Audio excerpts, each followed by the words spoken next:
The views and opinions expressed on this podcast are those of Kevin Jordan or his guests. These gardening tips and suggestions may work for you, as well as those from alternative sources. When using any garden products or tools, read and follow all label directions. And learn how to make your yard summer strong at bewatersmart.info.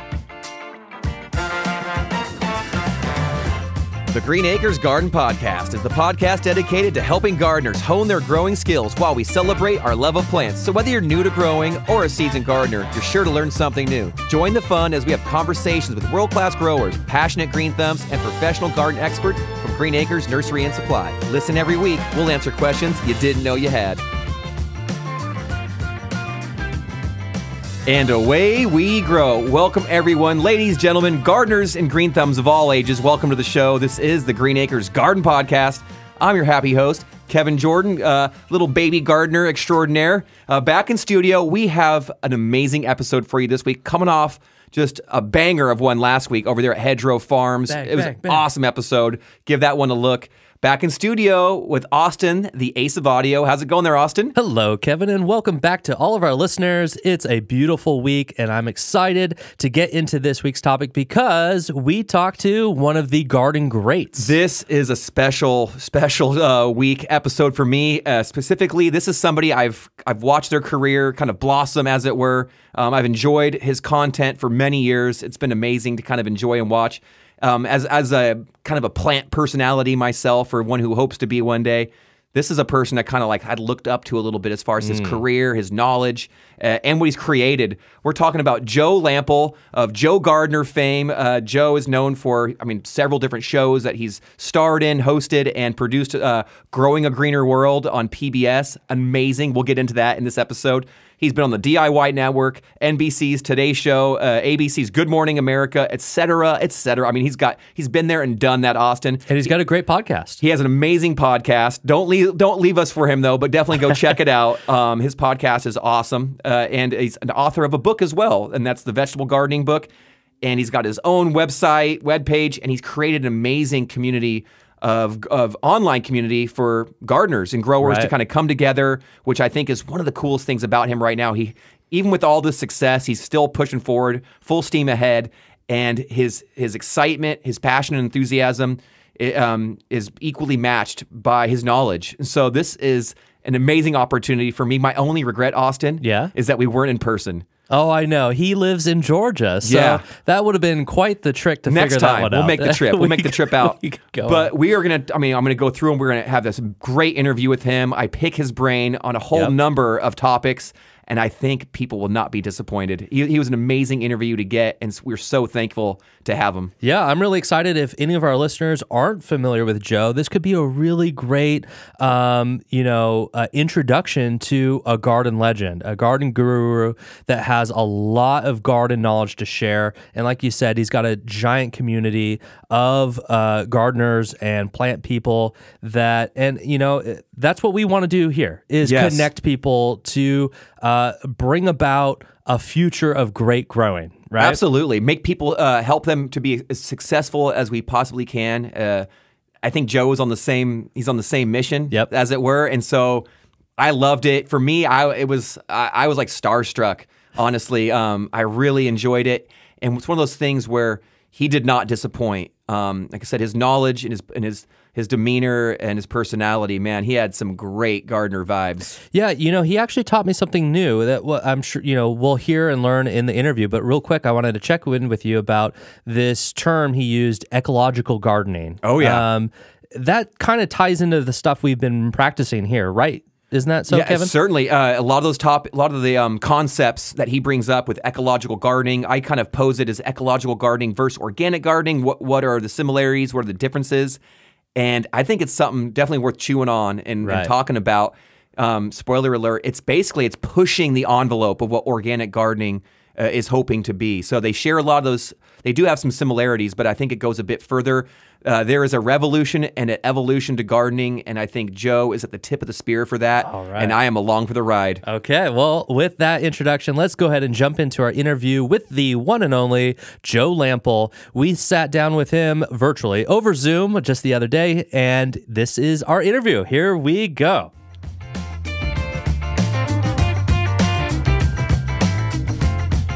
Yo, Joe, how's it going there, Joe? How are you? Kevin, I'm really great today. Thank you. I've been out in the garden some already today, and I'll be going back in there after we have a chance to have our conversation. It's a gorgeous spring day, and I'll be actively planting some more stuff today. So all is well. Well, that's funny you say that because I just came from the garden, and as soon as we're done, I'm heading back to the garden. So same here. Well, first, I want to say thank you so much. This is an honor to get to talk to you. I've been enjoying your content and your material for, years and years and years. You've inspired me and informed me, probably like many, many other people. So thank you so much. And I really just want to dig into you a little bit, learn about, dig under what's under that humus layer of Joe. And find out a little bit more about you, but also we want to learn and we want to get inspired this week. So thank you so much. Let's get right to it. Joe, I want to know about your origin story. Where did your passion for growing, how did it take root? I can actually recall the time that this happened, how it happened, and I reflect back on it often. I grew up in Miami, Florida, where everything grows. It's warm and sunny, and we get plenty of rain, and it's tropical there. It's beautiful. And I was the youngest of 4 boys in the family, and I was 5 years younger than my next oldest brother. So when I was 8, which is when I discovered gardening, he was 13 off hanging out with his buddies, and he didn't want to hang out with an 8-year-old, which is fine because that gave me the chance to hang out with my dad, who had a full-time, Monday through Friday job. But then on the weekends, he's the weekend warrior. He's mowing, he's edging, he's trimming, he's fixing the sprinklers, whatever it takes outside. And I would just hang out with him all day on Saturday. And this one particular day, he was done for the day, mid-afternoon. He went inside. I had lots of energy left. I was only 8, running around, and I ran by one of the shrubs he had just gotten through pruning. And I happened to break off one of the outward-facing branches. And I thought, oh, no. I didn't want to get in trouble, but I wouldn't have. He would not have cared. But I didn't want to disappoint him, I think. So I took that, not having any idea what to do with it, but I just wanted to cover my tracks. So what I did was I stuck it in the ground next to the base of the plant, put soil over around it, and I went about my business. All was well. I was, figure I'd done a good job hiding my tracks. And then about 2 months later, whatever, I happened upon that area again where I broke that branch next to that plant. And it jarred my memory that, it was that broken branch was around here somewhere. And if it was dead, I wanted to make sure I got it out of there so he didn't see it. But I couldn't find the dead branch. And I realized once I tracked it down that the branch that I had broken was there sprouting new leaves. And I'm like, what just happened over these past few weeks? This is incredible. And so I tugged on it and it resisted a little bit because it started to form some roots underground. And that literally was that moment I was hooked on horticulture. And I'd never looked back from that moment. I probably that day or that weekend, I went out and bought a pack of bean seeds and planted a vegetable garden of beans in front of my parents' bedroom window facing the sun. There was a nursery 2 blocks from my house, and I went and bought 4 rose bushes. So I dug up turf in my backyard and planted roses of all things as an 8-year-old kid and started propagating things and learning not to break them off, but cut them off and stick them in the soil. And it was like that for the rest of my life. To today, I say today, I love gardening more than yesterday, and tomorrow I'm going to love it more than today. And that's the way I feel, and that's the way I've always felt. So I feel really blessed and fortunate that I found that passion early in life, not knowing where it would lead me, but it's led me down some amazing paths and trails. And I'm going to stay on that road as long as I'm able. I hope you do as well. That's an incredible story, and it seems like you got bit really hard by that garden bug, and that you cannot scratch that itch hard enough. I love it. Now, I'm curious. I saw on your website there, Joe, you listed with your blog, you have 5 steps to your best garden ever. Can you give me a little teaser on what some of those steps might be? Because I know people are like, 5 steps? That sounds pretty doable. Right plant, right place. So first of all, for what you want to grow, you need to figure out what the ideal growing locations are, which includes whether it's sun or shade, but usually it's sun. And you want to make sure that you have great soil. You want to make sure that you dig the hole properly. You want to make sure that you have accounted for establishing it through proper irrigation and not just walking away, because it takes longer than people think probably to get it established, especially depending on the size of it. You mean it's not 48 hours? Little longer? Over multiple days, yes. Okay, there we go. And then, of course, I'm a big believer in mulch for many reasons. But at the planting stage, it's doing a lot of things to retain that moisture and suppress diseases in the soil. So there's that. Those are all, everything you listed are all things that we absolutely believe in and talk about almost every single week here. So I can't agree more with you. I'm curious, from your lessons and what you've kind of gleaned over the years, what are some of the common mistakes that you see? And it may kind of correlate to your previous answer, but what are some of the common mistakes that you keep seeing young gardener or new gardeners make that you think are easily avoidable? Well, first of all, there's a mistake out there where people that may want to be gardeners that never get around to it because they're afraid to start because they're afraid they're either going to make a mistake or they don't feel like they know what they need to know to get started.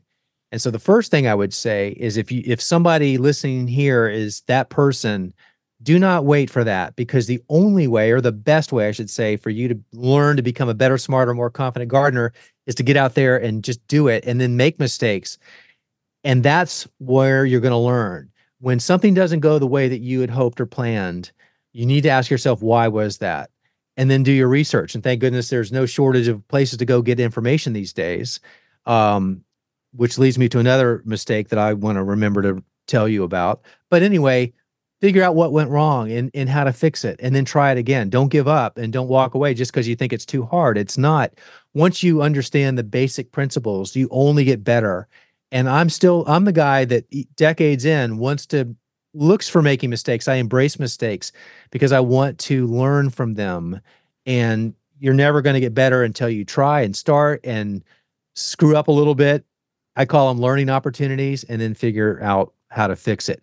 The other thing I was going to say there related to that point is that once people do get started, no matter where they are in their experience level, there is no shortage of information out there that we can access through the internet and elsewhere. The problem with that is there is no shortage, and anybody anywhere can put anything up there, and it may sound good, but how do we know if it's really best practices? How do we know if that person's got a sound reputation? How do we know if that information is applicable to where we are? I'm a big advocate, whether it's me or somebody else that's out there providing that information, you need to trust your source. You need to really vet that person, because if you're going to stake your future in gardening to hang your hat on just a few people, you need to make sure that those are the ones you relate to and connect to and know that they are giving you good information. There's a lot of bad information out there. And on a side note to that, I have a pet peeve with all the clickbait going on these days, not just with gardening, but elsewhere, when you have these catchy titles to articles like why you should never use mulch in the garden. It's like, well, people have always been told, we should use mulch. And so they're going to certainly read that article. But the reason that article's title was like that is they knew that they would attract a lot of people to click on it. And then the article is full of crap many times, but more than that, it's just full of ads. And the person that posted that is just a content mill who is coming up with catchy titles so that they can get hits to their website and clicks to their advertising. So there's that. But back to your true question, what kind of mistakes? Not putting the plant in the right location, not understanding the growth requirements of that plant, not understanding how big it really gets at maturity, not understanding the steps necessary before you even plant it to set that plant up for success, like digging the proper size hole, like making sure that that soil is well draining and rich in organic material, and not just in the hole, but in the entire planting area, or don't amend it at all. Don't overwater it. More plants die from overwatering than underwatering. So I see plenty of that here, even in the heat. You'll see it. Plants kind of looks drowned. And they go, what's happened? And you look at it, the roots are rotted out. And how often did you water it? I don't know, 5 times a day. Yeah. And then don't assume just because a plant doesn't look right that it's got a specific problem that you think you can fix with a chemical. A lot of times, not so much with younger people or newer gardeners, but certainly the people that have grown up learning from somebody else that's old school. It's like, what can they spray on that plant to kill that bug, even though they don't even identify what that bug is or even know if it's a bug doing any damage. They just want to kill it because it's a bug in the garden, but they don't understand that 99% of the insects out in their garden are beneficial or neutral at worst, leaving only 1% that are pests. So why in the world would you spray for 100% of what's out there, killing everything, when only 1% is a threat? And even then it's not that bad. So I have a big beef with that, and it's really a matter of education and identification. And if my role were only to help people understand how much good is out in their garden through natural systems that can self-correct without any intervention from us, then we ought to learn that and understand how we can garden in concert with that rather than trying to micromanage and take things in our own hand with chemicals and thinking that we can fix it. Knowledge is power, but a lot of that knowledge needs to be invested in understanding that Mother Nature has systems in place already that are far better than anything that we can do. And if we can just learn to embrace that and be curious about that, that'll go a long way. Amen. I love it. From your lips to my ears. I appreciate there's honey and wisdom in your voice, bud. I love it. You mentioned a term, ecological gardening, right before we got recording, and how that is different from organic gardening. Would you be willing to kind of shed some light on that? Sure. I think people, if you were to ask them to define organic gardening, I think they would say you don't use synthetic chemicals and you focus on promoting soil health. Absolutely true, and absolutely true with ecological gardening too. But ecological gardening is way beyond that, and it incorporates observation and experimentation and working with the cycles of life and the systems of how insects evolve with certain plant relationships and understanding what are those relationships and the life cycles of the insects and the wildlife throughout the year. It's not just in the summer when the flowers are blooming.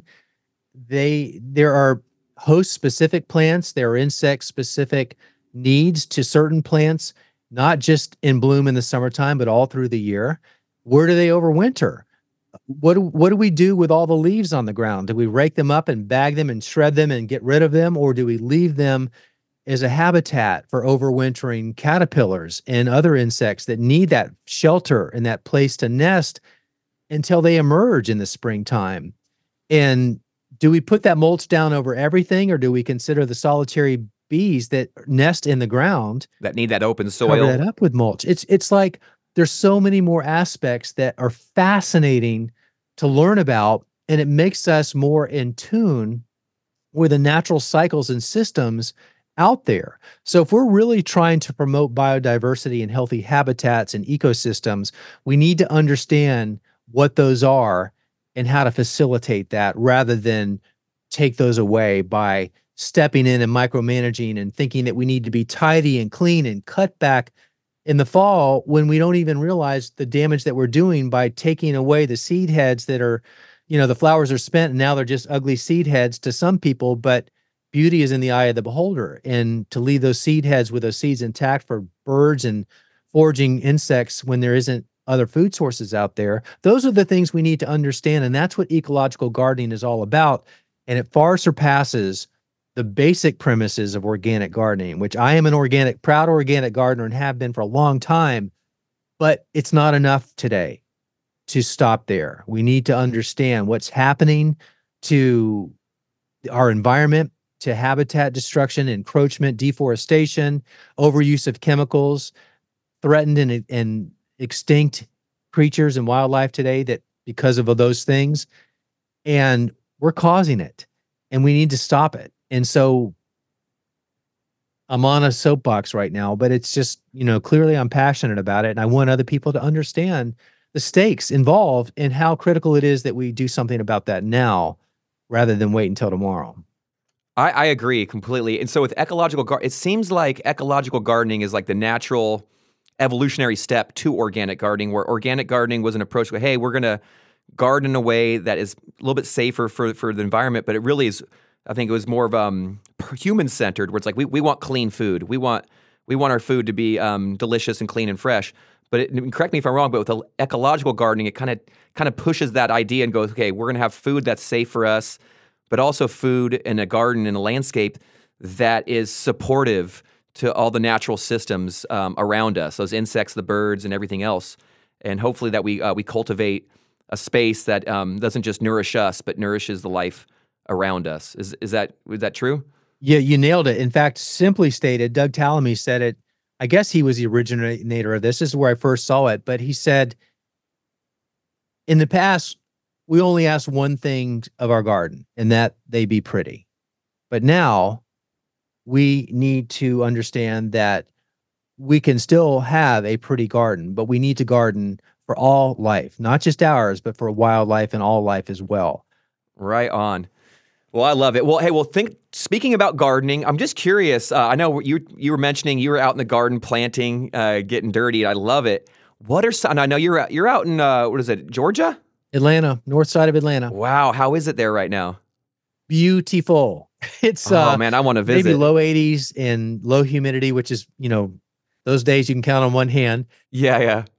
It's that way right now, and it's planting season. I'm getting all my food crops in my 16 large raised beds, and I'm doing a lot more planting of native perennials and other flowers in my vegetable garden, in my beds, around my beds, and other landscape beds that I have around my property. And it's interesting, as long as I've been gardening, and I don't discriminate against any plant. I love plants. I love all plants, but I'm so excited now that I'm planting certainly food crops, as well as the plants that draw in the beneficial and predatory insects and the biodiversity, all the things we're talking about that we need for ecological gardening.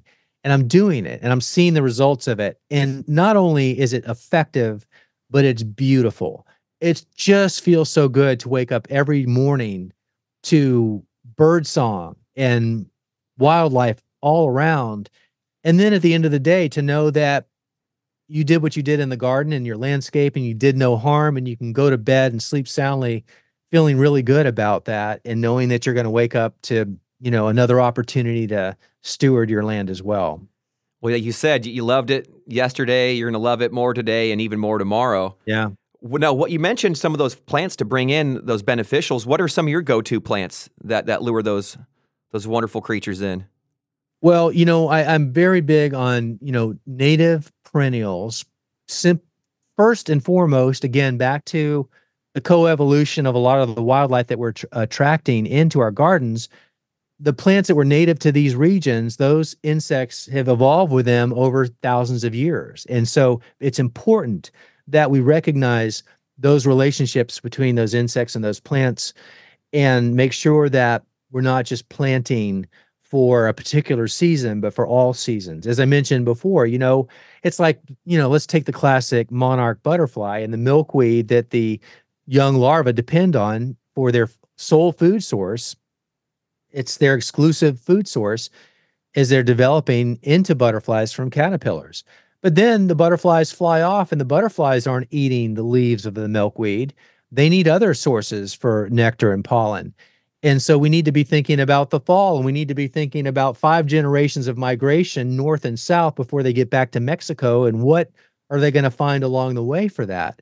And so wherever we are, whenever that time comes, we need to be planning for that. So in my case, in the fall, it's Joe Pye, it's asters, it's solidago.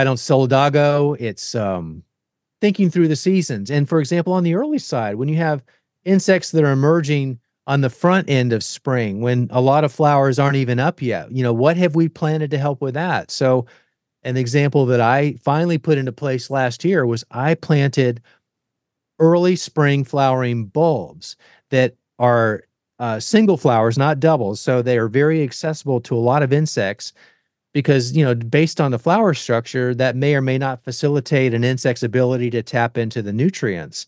And so open single flowers of bulbs that emerge early in the springtime provide a wide source and opportunity for many of those insects. And so I planted thousands of bulbs last November. And then in late March, early April, I had an explosion of color out there and lots of insects on it. So I feel like I'm finally really dialing this in. It's been a busy run with my career over 30 years. And so, I'm not home all the time. And finally, if anything good came of COVID, it made me realize how much I love being home and how much more I can do while I'm here. And that was something for 20 years I didn't ever have an opportunity to do, because many weeks I was gone until the weekend. And then when I came home, I had a list of a million things I needed to do. And so, adding a few plants here and there was on the list, but it was down on the list.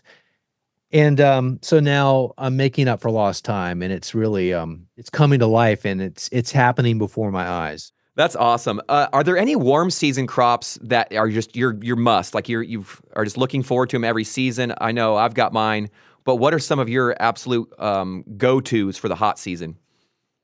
Well, tomatoes come to mind instantly, and same thing with peppers. But tomatoes, I love tomatoes. I love to eat them.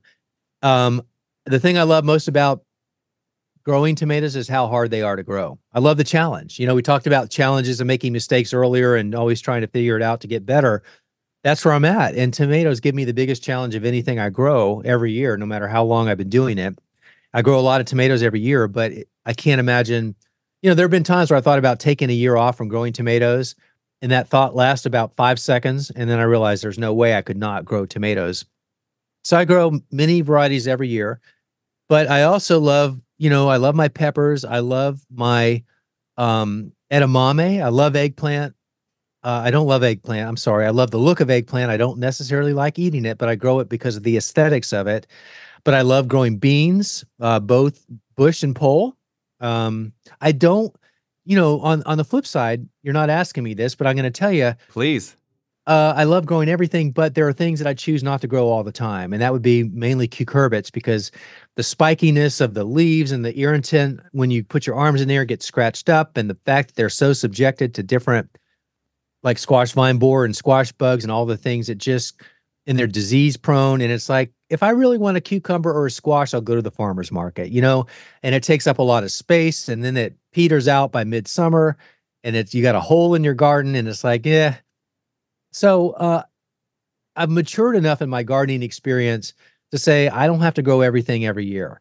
I've cut back on what I'm growing, and that is where flowers have come in to some of those spaces. And it makes me happy to see, all the good that's coming from that at the expense or at the subtraction of some of those food crops that I'll let other people grow. I'd rather grow those flowers to complement what I am growing in my garden. Beautiful. It's funny. I swear you're reading my mind. I said the same thing to myself this last year. So last summer at the school garden, we grew like almost 50 tomato plants. And I was like, all right, that's a little much. It was a lot of effort. I'm going to scale back. And of course, I've got almost the exact same amount planted this year because I just kept grabbing varieties and just getting excited. And I was like, all right, well, it'll be fine. So I tell myself one thing and then I do another. But that's just the way it goes. It's so true.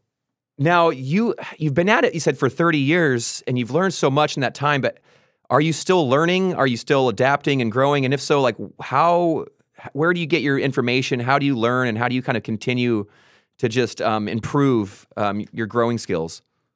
By trying new things. I mean, the beauty of gardening is that you can never learn it all. There's always more to learn. And a lot of the ways that we do that is by pushing the envelope and doing things we haven't done before, or trying it different ways. And for me, here's a case in point. We talked about flowers.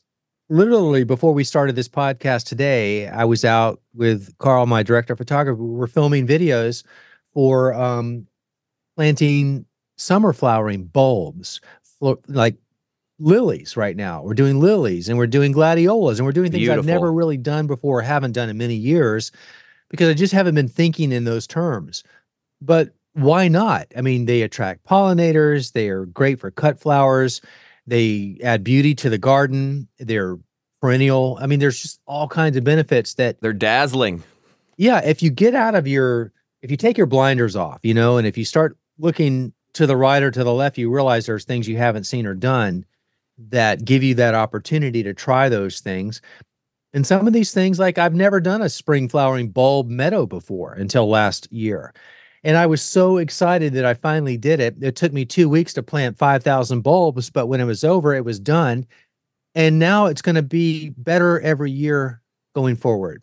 So it was so worth it. Even in the 4 months later, when the garden came to life out there outside my greenhouse and these spring flowering bulbs are coming up, and it was spectacular.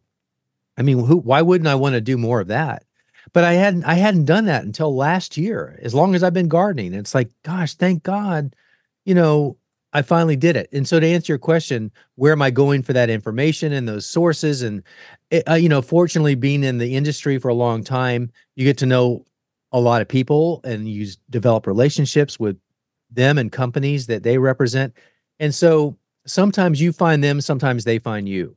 But it's a small community, relatively speaking. And sooner or later, your paths cross. And you just got to be open enough to recognize an opportunity when it comes your way and take advantage of it and not be so closed or narrow-minded to this is the way I do it. This is what I grow. If this isn't that, I'm not interested. I might have been that guy at one time, but I'm glad I'm not now if I was, because I'm having more fun than I've ever had. And I've had a lot of fun for many years, but it's just better than it's ever been. And a lot of it has to do with just opening up and making sure I'm trying things I haven't tried before. Love it. Awesome. Now I'm curious, all this effort you're putting in to kind of spread the message and get people fired up about cultivating plants and life in their own landscapes. Do you believe can gardening, can we grow a healthier, happier world with just doing these little gardens? Let me answer it this way, Kevin. If everybody had even a container outside their balcony or their stoop or their patio, we would have a healthier, happy world. Plants, being outside, nature, just there's something about it that de-stresses people and makes them happy. And especially when you have something that is under your care. For example, a small plant in a container or a pot, as it was for me when I was 8 years old, watching a couple plants in little clay pots. And it meant everything to me at the time, but it made me happy. And I find myself out there anytime I go out in the garden by myself, I end up humming or I'm just a different person out there. And I just think that people that haven't had an opportunity to discover that or given it a fair shake should revisit that, because I think this world wouldn't be the world it is today if more people gardened. Well, all right, Joe, I asked this hopefully of most of our guests, and I got to ask you, what do you love most about growing and cultivating plants? The fact that I'm not in control. But recognizing that, we'll say Mother Nature's in control, I do love giving her a run for her money. So it's the challenge every day to do the best I can and hope that I discover something new, and I always do. And so I'm fulfilled every day. But it's being out in nature. It's having something under my care, and always in a state of awe. Because watching a plant grow, especially starting it from seed, it's mind-blowing. How does it do what it does? How does it get that big in that short of a period of time? And then how does it get even bigger when you put it outside, and so on and so forth? And just everything about botany and how plants grow, I'll never get over the splendor of that. And the excitement that I get every day this far into it is noteworthy, and it hasn't changed. It's not getting any less exciting. So anything I can do outside with plants is that.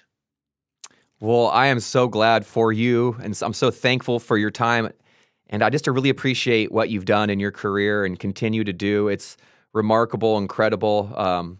I'm definitely a fan of what you've done and what you continue to do. So thank you so much. We really appreciate it. I know you've. I don't want to have all of our listeners abandon ship on Green Acres Garden Podcast, but I do know you have a pretty fabulous podcast yourself. Could you plug that before we go? Well, I don't mind if I do. Thank you.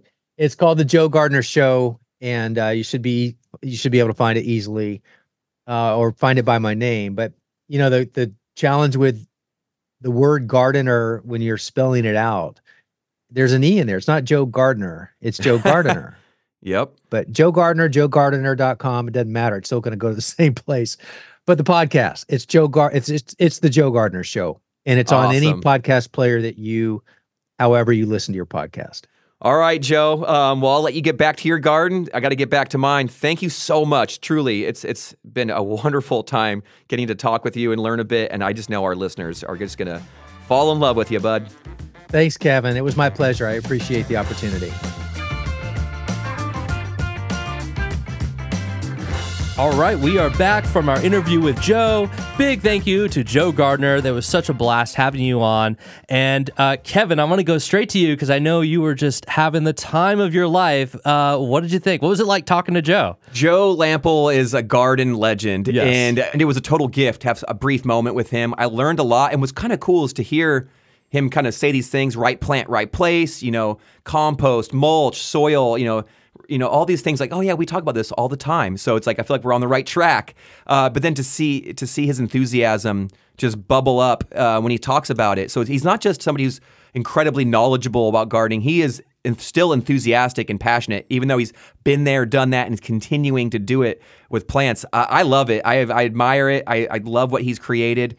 Just looking back, I kind of stumbled upon Growing a Greener World years ago. Oh, yeah. And I loved his content. It made me excited to want to grow this beautiful garden with this smiling face, with a ton of knowledge there to kind of help you along the way.